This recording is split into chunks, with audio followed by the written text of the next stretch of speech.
먼저 은혜 받으실 하나님 주신 말씀을 보겠습니다. 디모데전서 1장 9절부터 11절까지의 말씀입니다. 제가 여러분께 봉독합니다. 알 것은 이것이니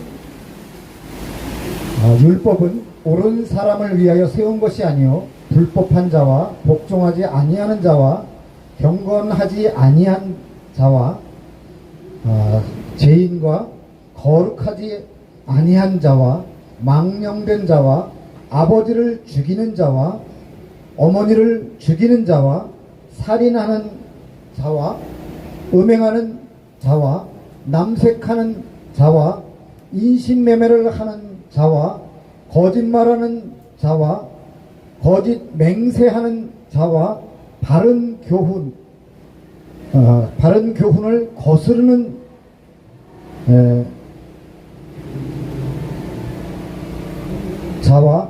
자에게와 이 교훈은 내게 맡기신 바 복되신 하나님의 영광의 복음을 따름이니라.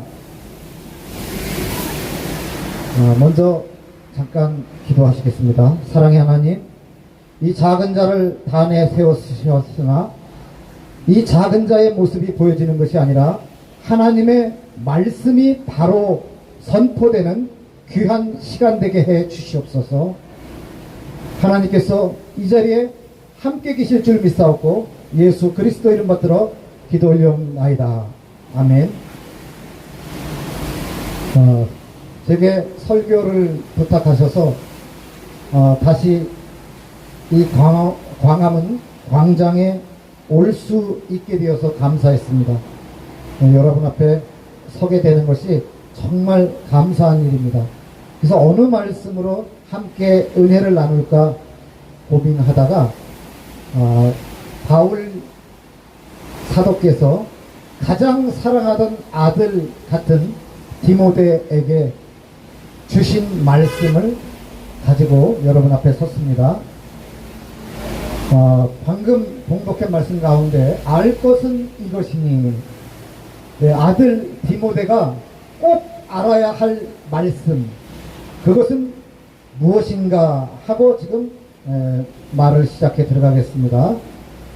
자, 율법, 알 것은 이것이니, 율법은 옳은 사람을 위하여 세운 것이 아니요 라고 전제를 합니다.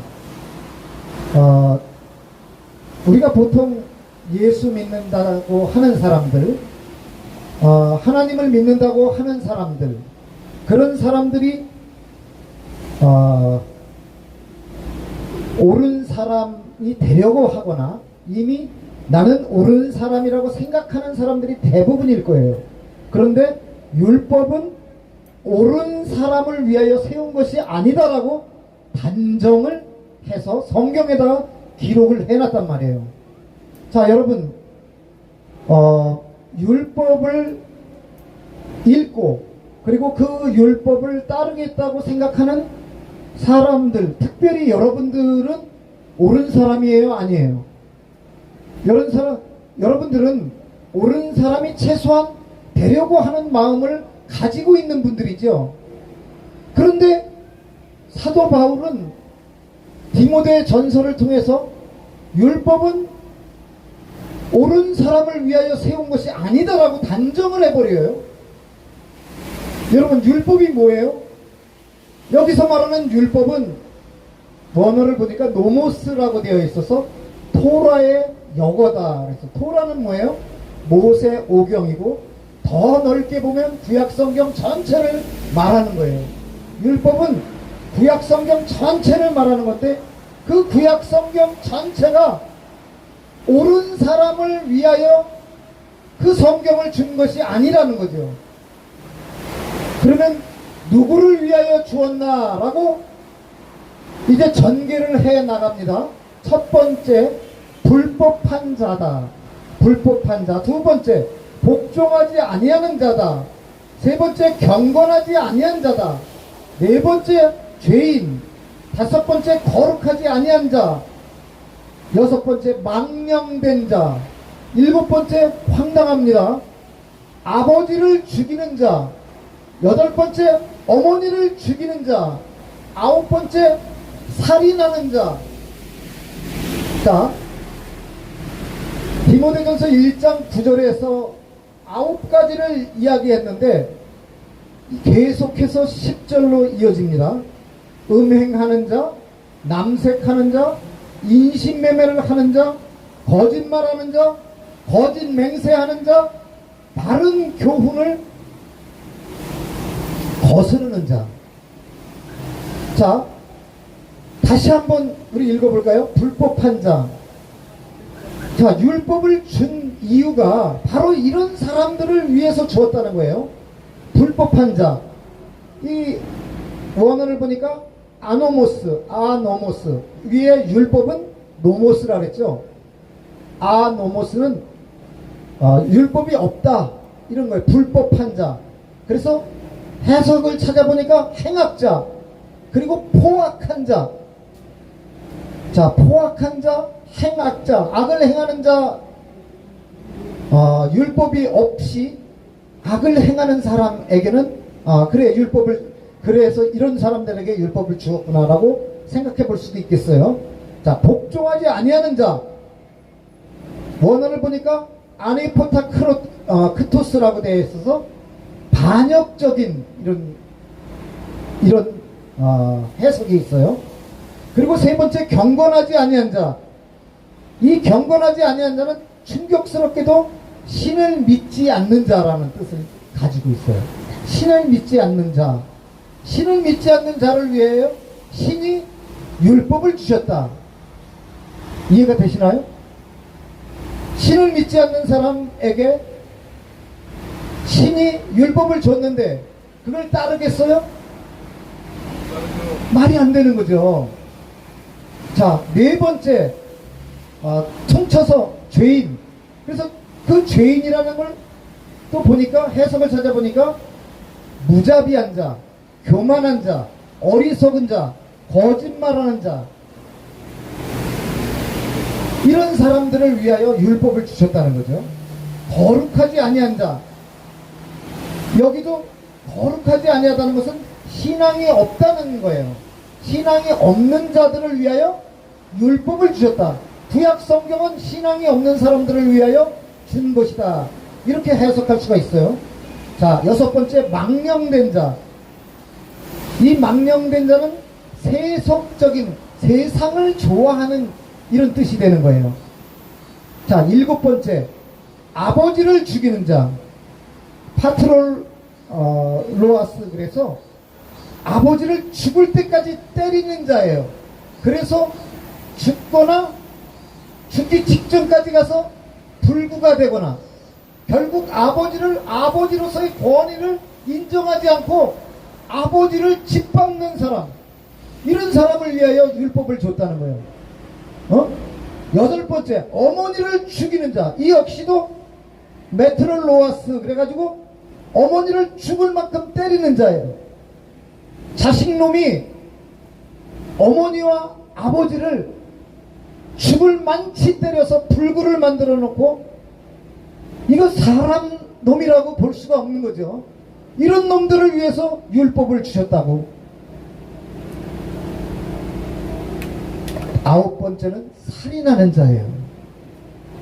살인자. 그냥 뭐 해석이 필요 없어요. 살인자예요. 사람을 죽이는 자.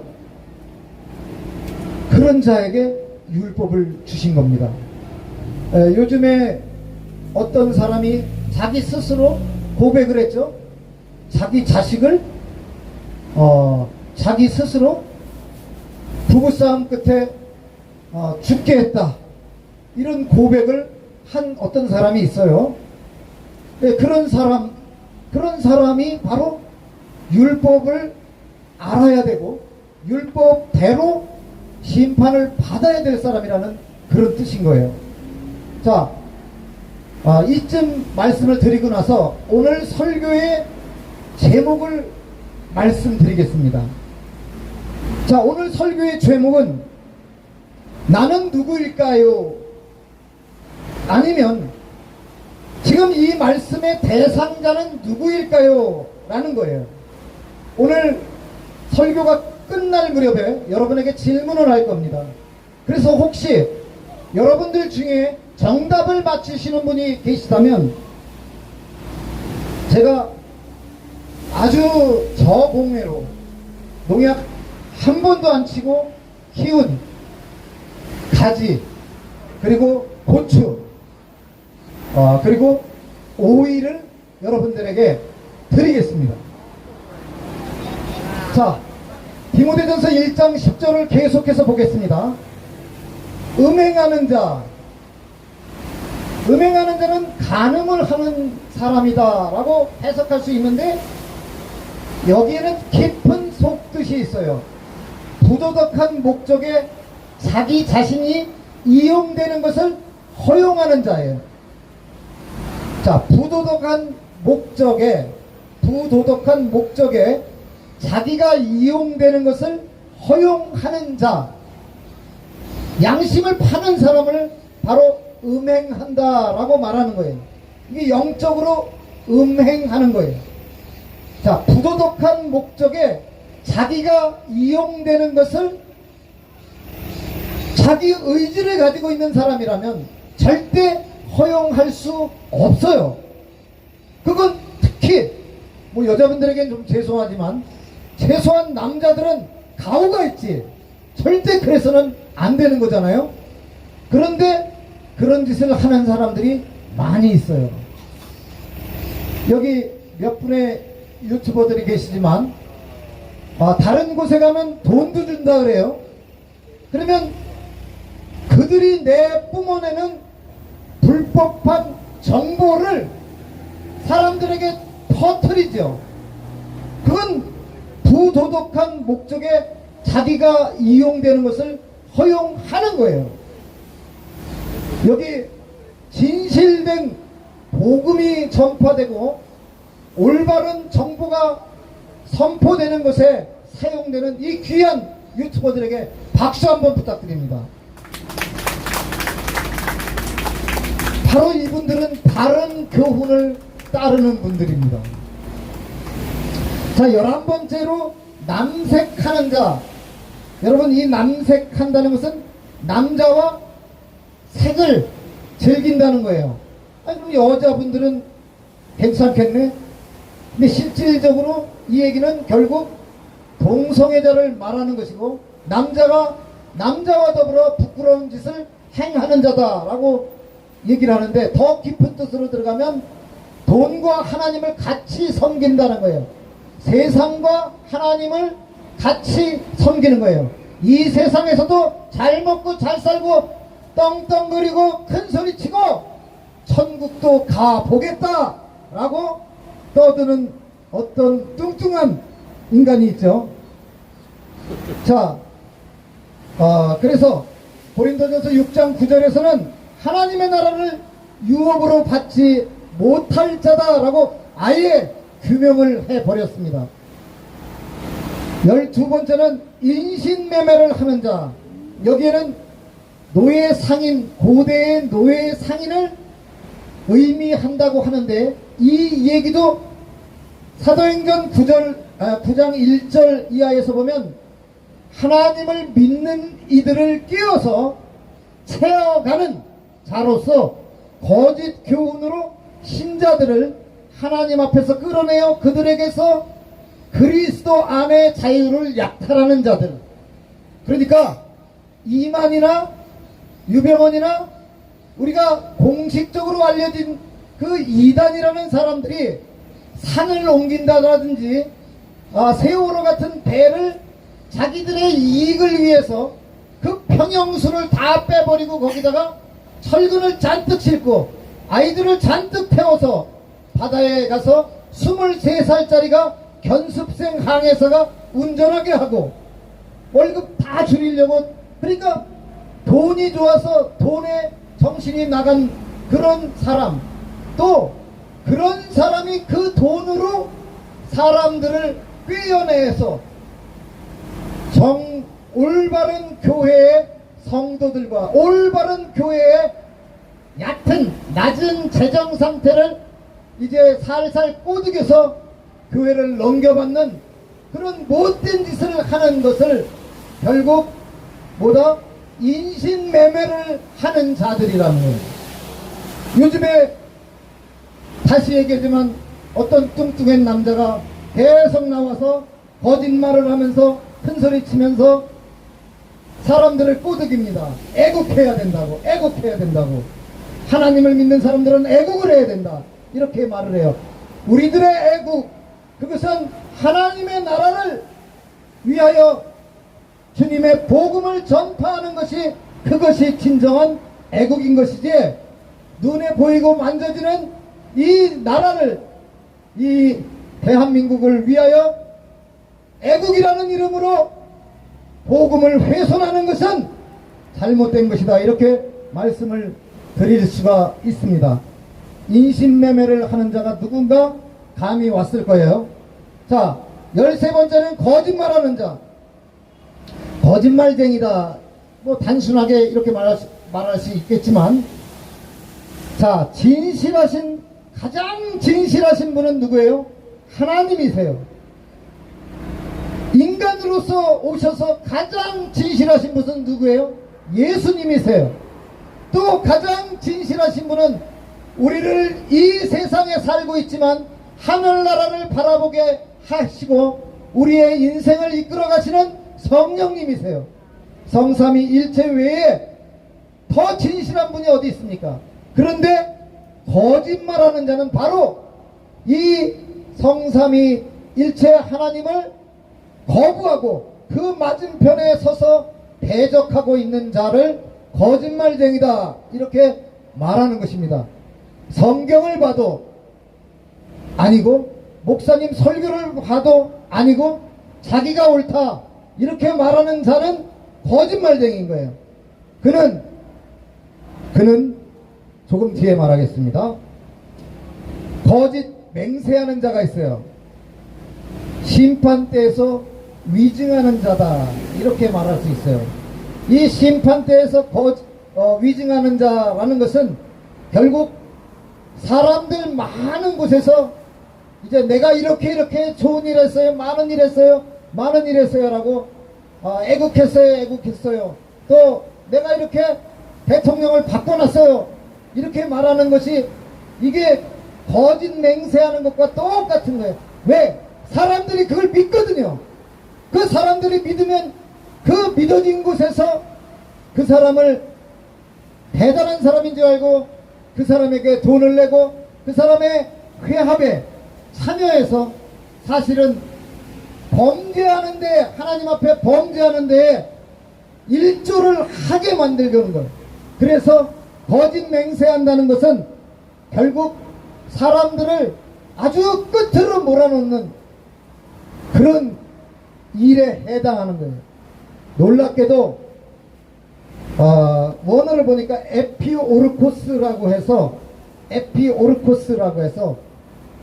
성경 전체에서 이 단어는 딱 한 번, 이 디모데 전서 1장 10절에 딱 한 번 쓰여진 말이에요. 그러니까 얼마나 중요하면 이렇게 거짓 맹세한다라는 이야기를 이제 마지막에다 갖다 사용했냐는 거예요. 언제나 기승전결로 가는 거예요. 이야기의 결론은 어디로 가느냐? 자, 15번째로 바른 교훈을 거스르는 자. 여러분, 바른 교훈은 원어를 보니까 디다스칼리아라고 해서 복음이에요. 쉽게 얘기해서 신약 성경 전체를 말하는 거예요. 예수님의 말씀을 말하는 거예요. 그래서 바른 교훈은 결국 구원으로 인도하는 가르침이라는 뜻이에요. 그런데 이 바른 교훈을 거스른다, 이 거스른다라는 이야기는 무슨 뜻이냐?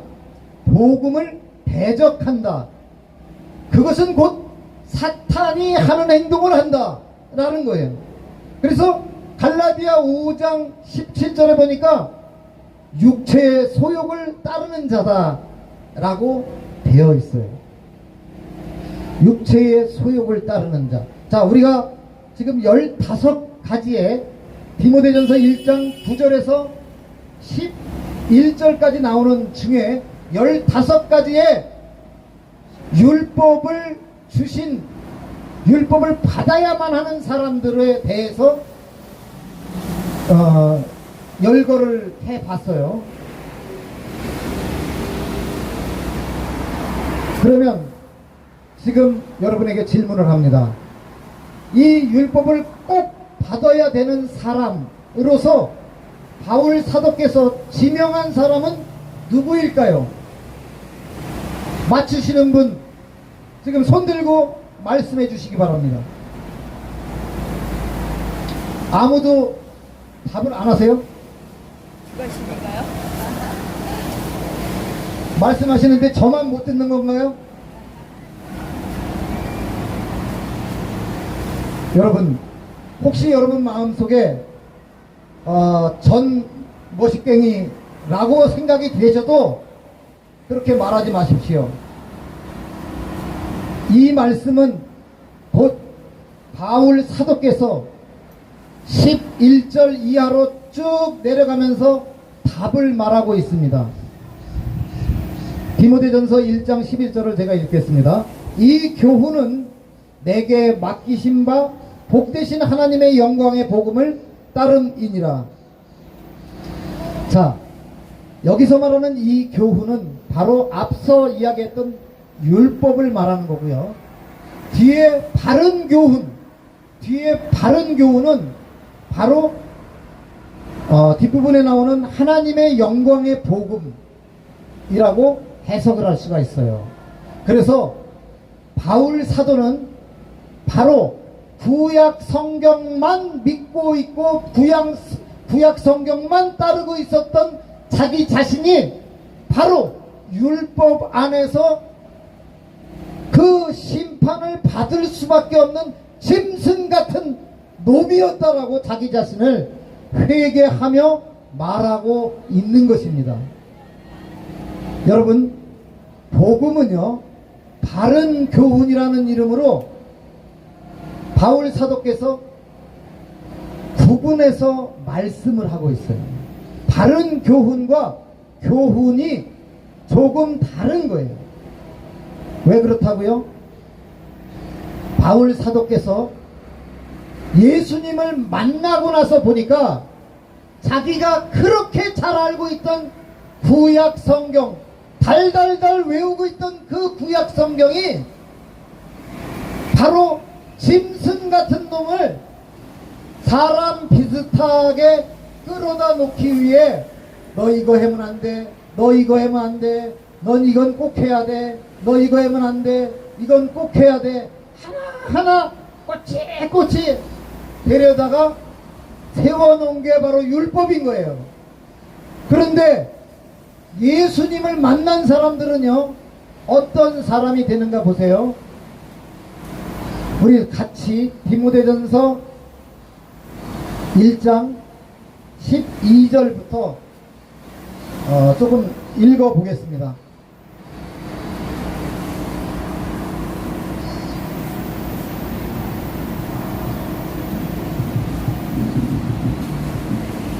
디모데전서 1장 12절 이하입니다. 나를 능하게 하신 그리스도 예수 우리 주께 내가 감사함은, 바울 사도가 예수님께 감사를 표하죠. 저는 여기서 계속해서 읽어보겠습니다. 나를 충성되이 여겨 내게 직분을 맡기심이니 내가 전에는 비방자요 박해자요 폭행자였으나 바로 1장 9절부터 10절까지 쫙 열거했던 15가지의 그 범죄자, 짐승 같은 놈이 바로 나 자신이었다라고 바울 사도는 이야기를 하고 있는 거예요. 예수님을 믿지 못하고 예수님을 인격적으로 만나지 못한 그런 자는 바로 이런 비방자요, 폭행자요, 박해자요, 이런 악당이었다라고 말하는 겁니다. 그런 사람에게는 율법이 꼭 필요하죠. 자, 도리어 긍휼을 입은 것은 내가 믿지 아니할 때에 알지 못하고 행하였습니다. 믿지 아니하였을 때. 여기선 명확하게 예수님을 믿지 못했을 때, 예수님을 인격적으로 만나지 못했을 때 알지 못하고 행하였다라는 거예요. 이 부분에서 바울 사도는 디모데에게 신신당부를 하는 거예요. 어떻게? 예수를 알자. 예수를 똑바로 알자. 예수 그리스도가 바로 우리의 구원자시다. 예수가 나의 주인이시다. 예수 그리스도께서 말씀하신 그 말씀을 따라야, 그래야만이 참 하나님을 아는 것이다. 이렇게 바울 사도는 디모데에게, 아들 같은 디모데에게, 영적 아들인 디모데에게 외치고 있는 것입니다. 내가 바로 저 전머시갱이 같은, 쓰레기 같은 인간이었다. 짐승 같은 인간이었다. 자식을 죽게하고 마누라를 밤새 두들겨 팼다고 텔레비에 나와서 유튜브에 나와서 떠들고 있는 그런 거지 같은 인간이 바로 나 바울이었다.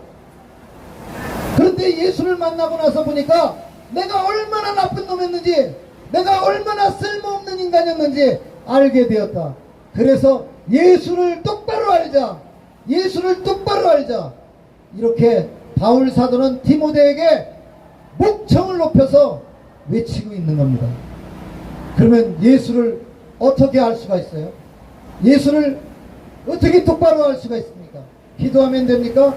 옛날처럼 삼각산에 가서 그 소나무 뿌리 몇 개 뽑으면 성령님이 짠 하고 나타나서 우리에게 예수님의 그 잘생긴 얼굴을 쫙 보여주면서 내가 너를 사랑하노라 하면서 막 이상한 능력을 주시고 그런 걸 바라시나요?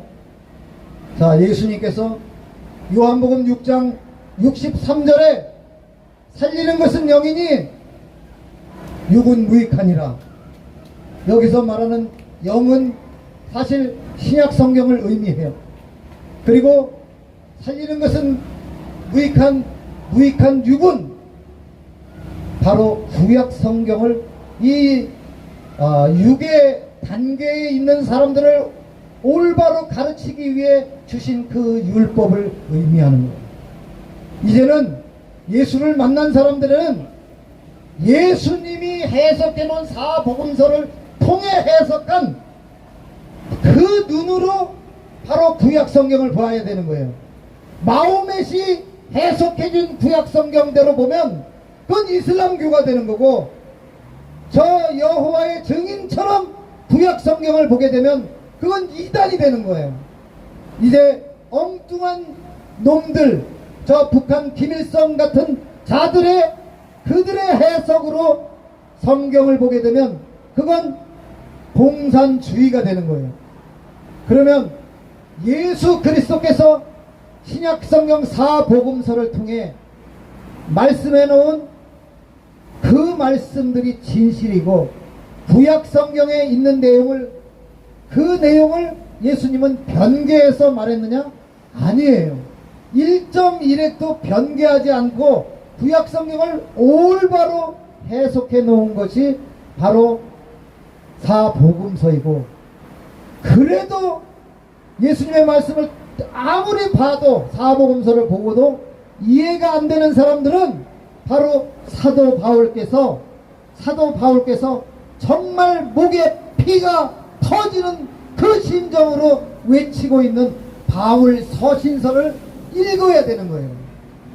그래서 저는 이 자리에서 다시 여러분에게 말합니다. 제가 단에 설 때마다 여러분들에게 말합니다.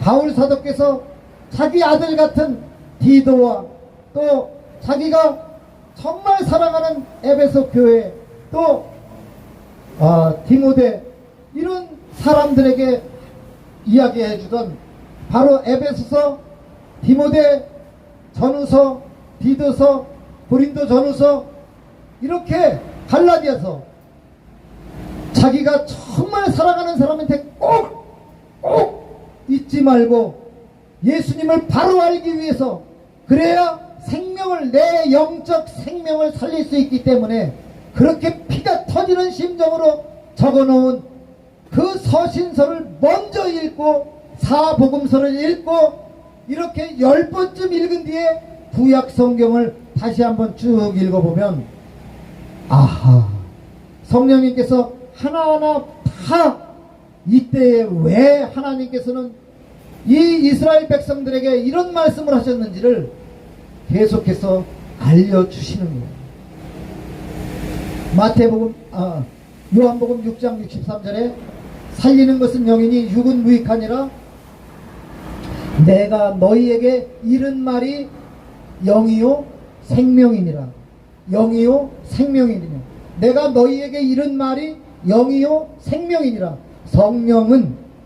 성령님은요 예수님의 말씀을 여러분들이 깊이 묵상하고 열심히 읽고 설교 말씀 열심히 듣고 이제 여러분들이 기도하면 계속해서 기도하면 성령님께서 여러분들의 마음을 뜨겁게 하시고 우리 이동욱 장로님처럼 이 뜨거운 날에 나와서 춤추며 기타 치며 예수님을 찬송할 수 있는 뜨거운 성령의 사나이가 되는 거예요. 말씀을 알아야 성령님께서 역사하신다니까요. 내가 너희에게 이른 말이 영이요 생명이니라.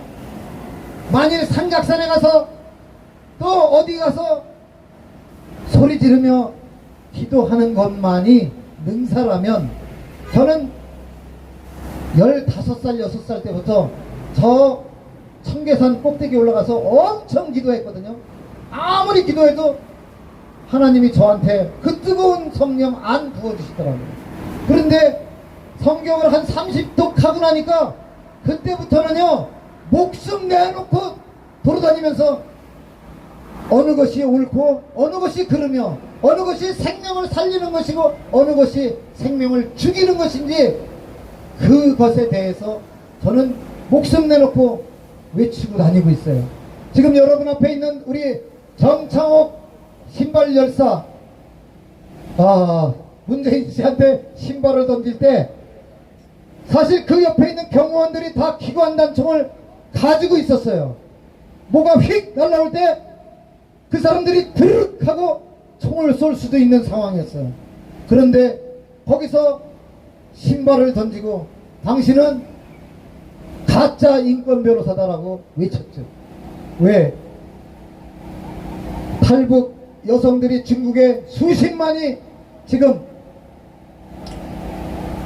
인간 이하의 삶을 살고 있고 성노예로 살고 있고, 제가 알고 있는 어떤 탈북 여성은 자기 이름으로 책을 썼으니까 황선희 작가, 탈북 여성 작가는 19년이라는 제목의 책을 냈어요.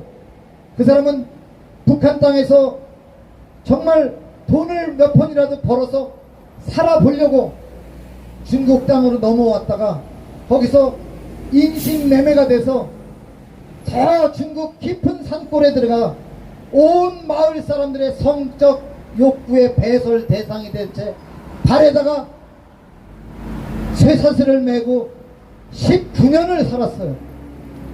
이런 사람이 수십만에 달하고 있는데 그 문제를 해결해 달라고 정창옥 신발 열사는 사실 그 자리에서 그런 문재인 대통령에게 그런 딜을 하려고 했었던 거예요.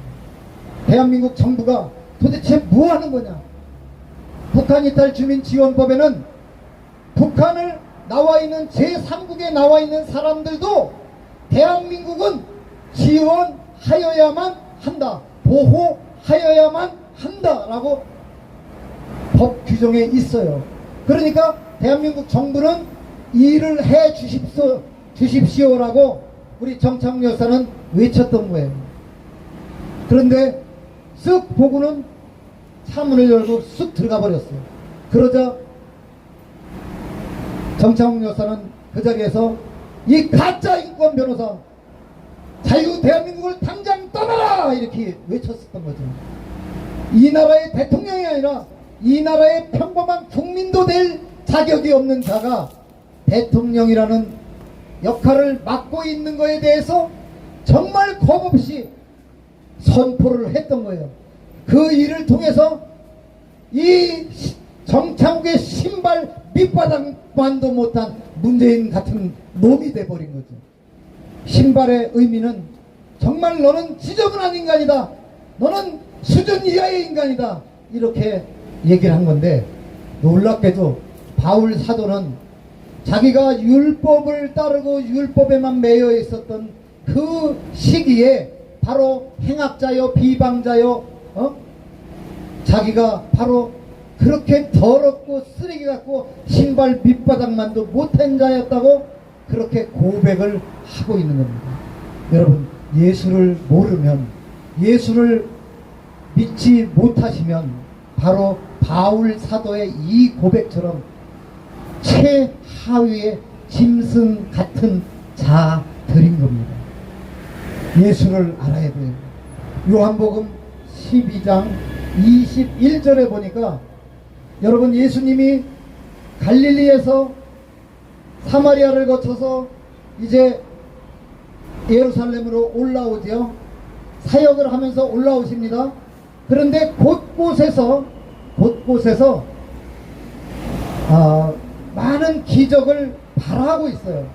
심지어 예수님의 어머니도 가나의 혼인잔치에서 무슨 이야기를 하시죠? 자, 포도주가 떨어졌으니까 이거 어떻게 좀 해보세요 라고 자기 아들에게 이야기를 해요. 그런데 예수님의 답이 뭡니까? 아직 내 때가 이르지 않았습니다 라고 얘기를 해요. 이렇게 계속해서 사람들은 예수님한테 기적을 원하지만 예수님은 계속해서 내 때가 이르지 않았다, 내 때가 이르지 않았다 라고 이야기했습니다. 그런데 어느 순간 예수님이 이렇게 말을 하죠. 어느 순간 예수님이 이렇게 말합니다. 어떻게 해요? 내 때가 이르렀도다, 이르렀도다 라고 했어요. 내 때가 이르렀도다. 그런데 그 일이 요한복음 12장 21절에 보니까 헬라 사람 몇이 빌립에게 와서 예수를 배우고자 하나이다 라고 말을 해요. 헬라 사람 몇이 빌립에게 와서 우리가 예수를 배우고자 하나이다 라고 얘기해요. 예수를 만난다는 거. 헬라 사람들이 누굽니까? 헬라 사람들은 이성, 인간성, 자기 자신, 이런 것을 가장 중요하게 여기는 사람들이에요. 소위 철학, 소위 사상, 소위 자기 자신의 의지, 이런 것을 가장 중요하게 여기는 그 헬라 사람들이 예수님을 찾아와서 빌립에게 이야기를 하죠. 빌립은 알렉산더의 왕 아버지였던 필립과 같은 그 바로 빌립이에요. 빌립이 그쪽 발음으로 한다면, 영어식 발음으로 한다면 필립이 되는 거예요. 결국 자기들하고 말이 통할 사람을 찾아와서 우리 예수 좀 만나게 해주세요, 우리 예수 좀 만나게 해주세요 라고 몇 사람이 와서 계속 조르는 거예요. 그러자 예수님께서 내 때가 이르렀도다 라고 얘기하며 바로 예수님이 그때부터 자기가 고난을 받고 죽을 것을 제자들에게 말하기 시작합니다. 여러분, 오늘 은평제일교회 심화보 목사님이 이제 40여 년의 목회를 끝으로 은퇴를 하십니다. 저는 여기서 끝나고 바로 거기로 가서 그 은퇴를 축하할 거예요. 가실 분들이 있으면 좀 가시는데, 제가 왜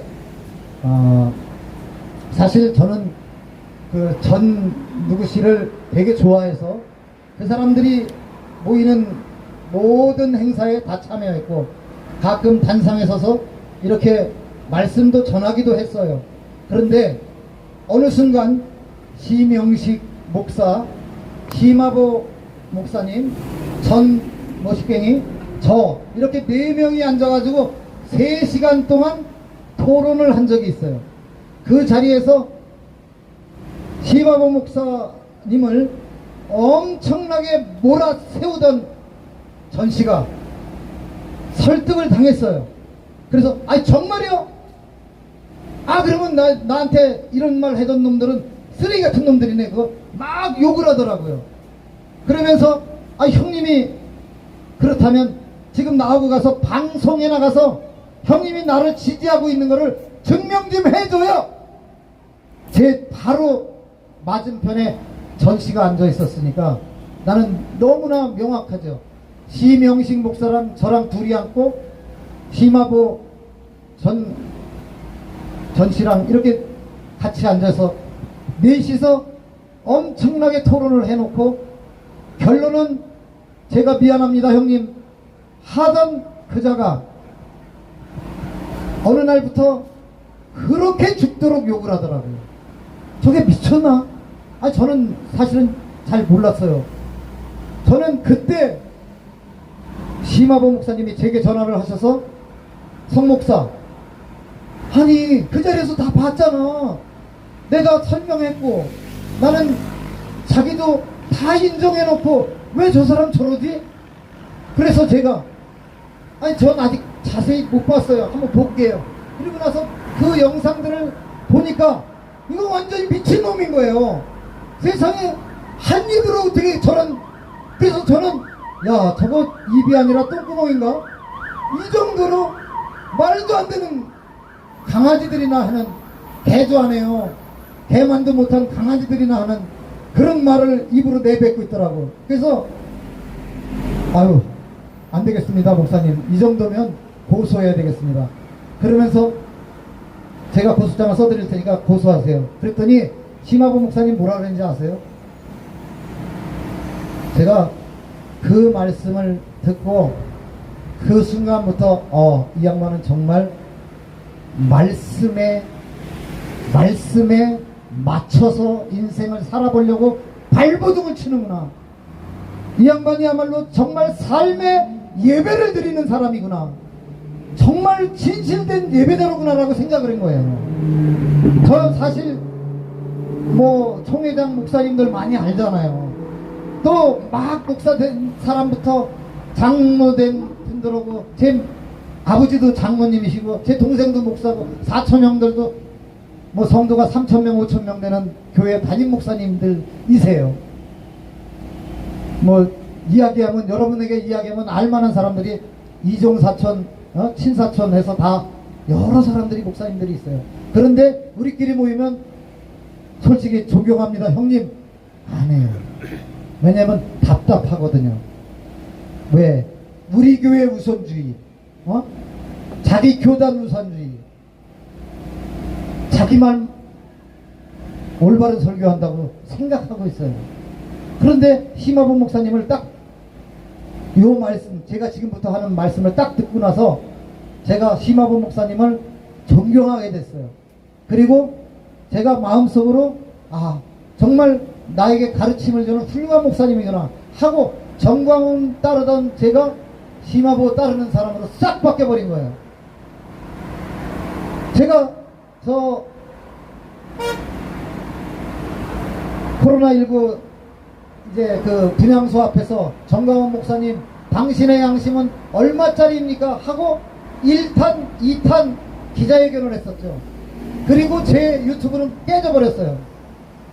계속 정광훈이한테 그 똘마니들한테 계속 공격이 들어와서 댓글도 뭐 개 을랄라 하고 계속 들어오죠. 자, 시마보 목사님께서 제가 고소하라고 거기에 뭐라고 답을 했는지 제가 말씀을 드리겠습니다.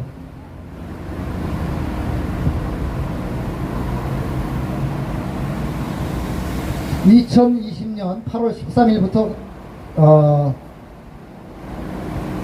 9월 1일인가요? 2일인가 은평성모병원에 입원하시기 전날까지 날마다 밤마다 그렇게 두 쓰레기 녀석들이 욕을 해댈 때 고소하시라고 고소장까지 써드리겠다고 해도 자신은 예수 믿는 사람으로서 고소하지 않겠다라고 하시며, 또한 지가 그래도 문재인이 끌어내겠다고 했는데 내가 고소해서 깜빵 가면 문재인이 못 끌어낸 건 심화법 때문이다 라고 핑계댈 거 아니야?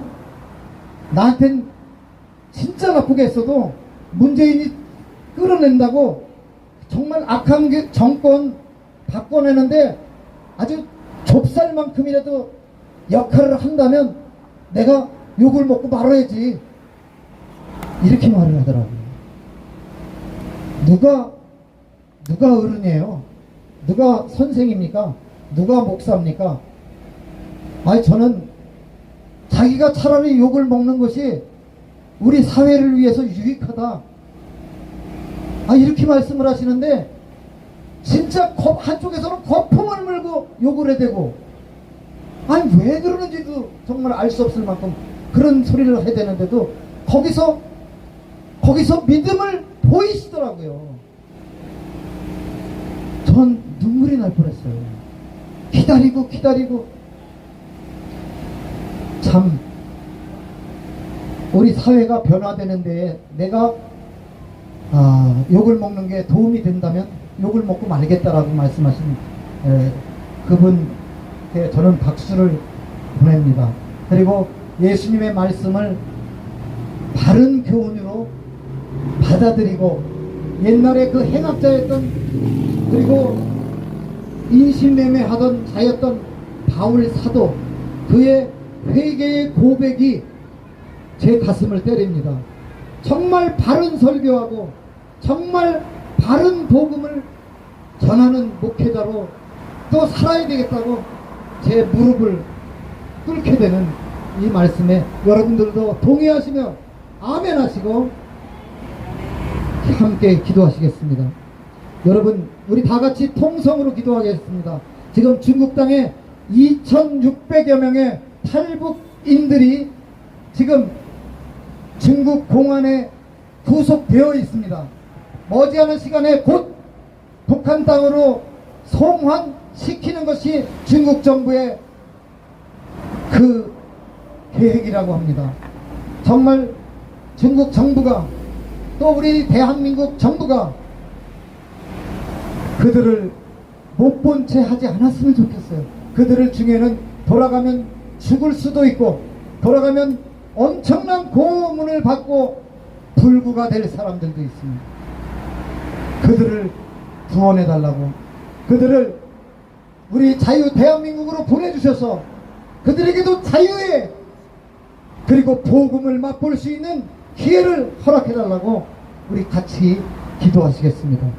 감사하신 하나님, 도우시옵소서.